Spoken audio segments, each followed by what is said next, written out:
Paano kung ang pinakamalaking hadlang sa pamumuno mo ay hindi yung budget, hindi yung competition o kahit yung team mo, kundi yung hindi nakikitang mundo sa loob mo?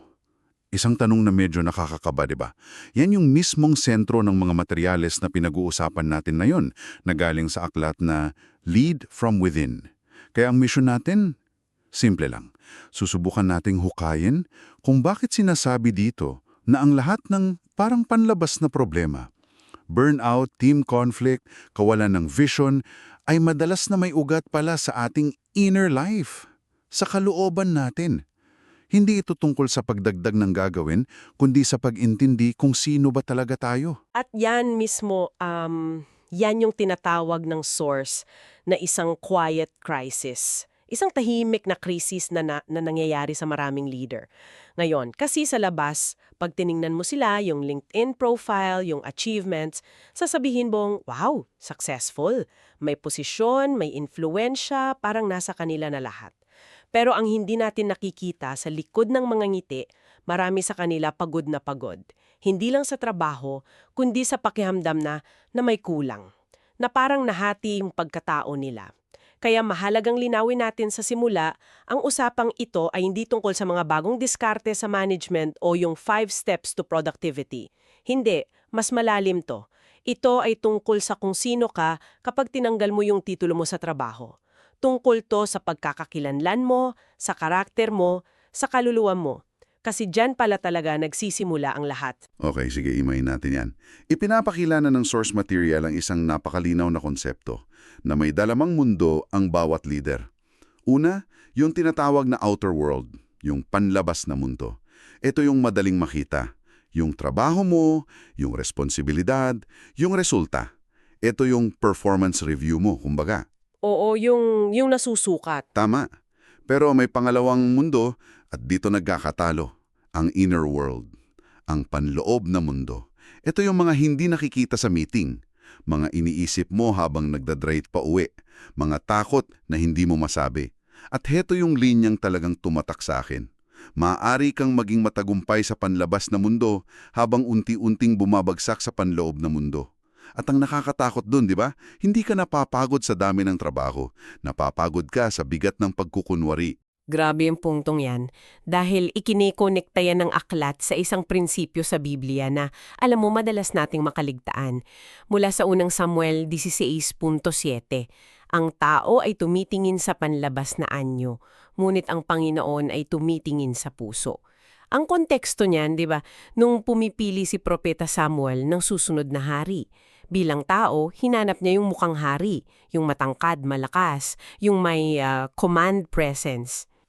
Oo. Yung parang sa interview, yung pinaka-impressive ang resume? Eksakto, yung may wow factor. Pero sabi ng Diyos, hindi siya. At dito pumapasok si David. Isipin mo nasaan si David noong panahong yun. Wala siya sa pila. Nasa kaparangan siya nag-aalaga ng tupa. Hindi siya pinili dahil sa credentials niya. Pinili siya dahil sa kung sino siya kapag walang nakatingin. Yung pastol na handang makipagbuno sa leon para sa kawan niya, doon nahubog yung tapang niya. Ang pamumuno niya ay isinilang sa private bago pa man nasubukan sa public. Grabe yung example na yon ni David. Kasi ipinapakita na yung pinaka-importanting laban nangyayari pala bago pa tayo sumabak sa giyera. Yung mga desisyon natin kapag walang ibang tao. Pero, yun nga, kung yun pala ang formula, paano natin sisimulan yan? Paano natin papalakasin yung loob natin? Dito napapasok yung dalawang haligi na sinasabi ng source. Ang una ay identity before influence. Pagkakakilanlan bago pa man ang impluensya. Sinasabi dito na ang pinakamalaking pagkakamali ng isang leader ay kapag kinukuha niya yung halaga niya mula sa posisyon niya o sa opinyon ng ibang tao. Kapag ganun, para kang dahon na tinatangay ng hangin.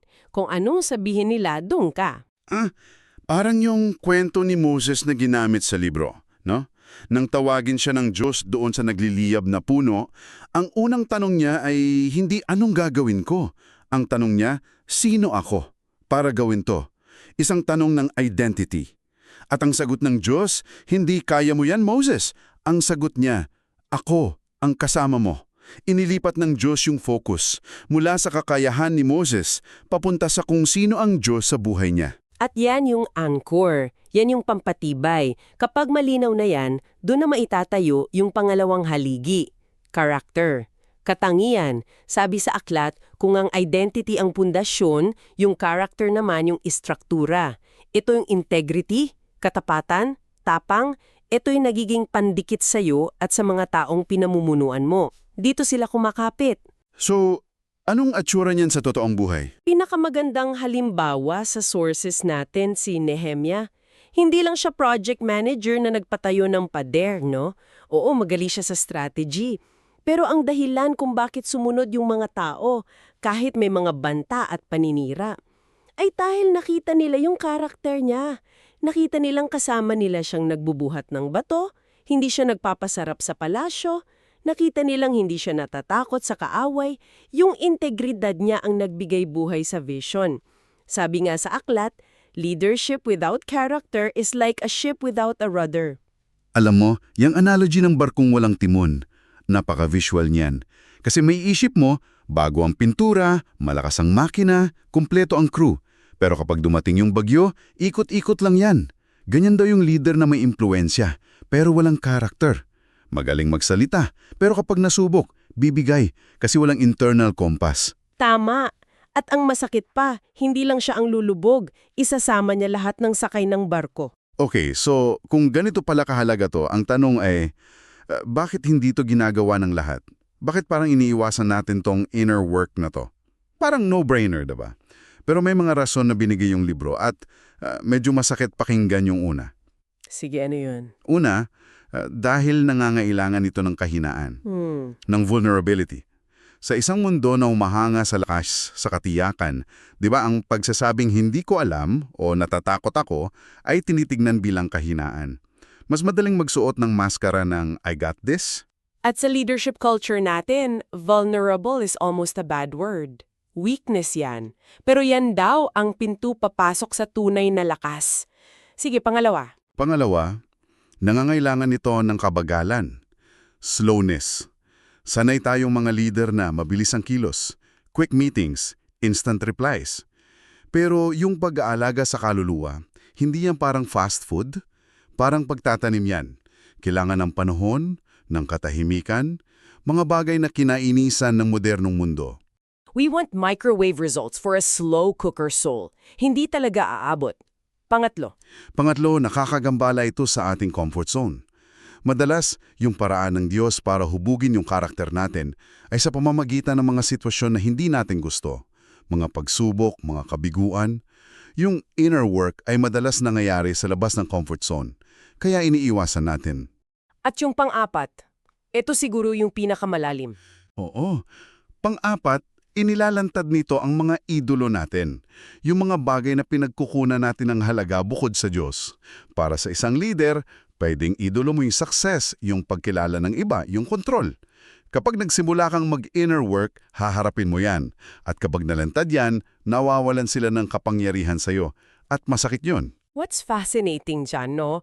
Kung paano yung apat na yan, vulnerability, slowness, discomfort, at paglalantad ng idols, ay eksaktong mga tema na makikita natin sa mga turo ni Jesus. Yung mga utos niya halos laging nakatuon sa panloob na mundo. Pasanin mo ang iyong krus, itanggi mo ang iyong sarili, manatili ka sa akin. Lahat yan imbitasyon para sa isang malalim na panloob na pagbabago. Ipinapakita nito yung malaking pagkakaiba, di ba? Yung modern na leadership laging naghahanap ng solusyon sa labas. Bagong sistema, bagong software, kumpara sa prinsipyo ng Biblia na palaging nagsisimula sa loob. Ang hinahanap talaga ng mga leader na pagod na, ayon sa aklat, ay meaning, hindi lang isa pang method. So what does this mean in practice, no? Ito yung mahalagang tanong. Paano naman nakakaapekto yung mga pagsubok sa paghubog ng isang leader?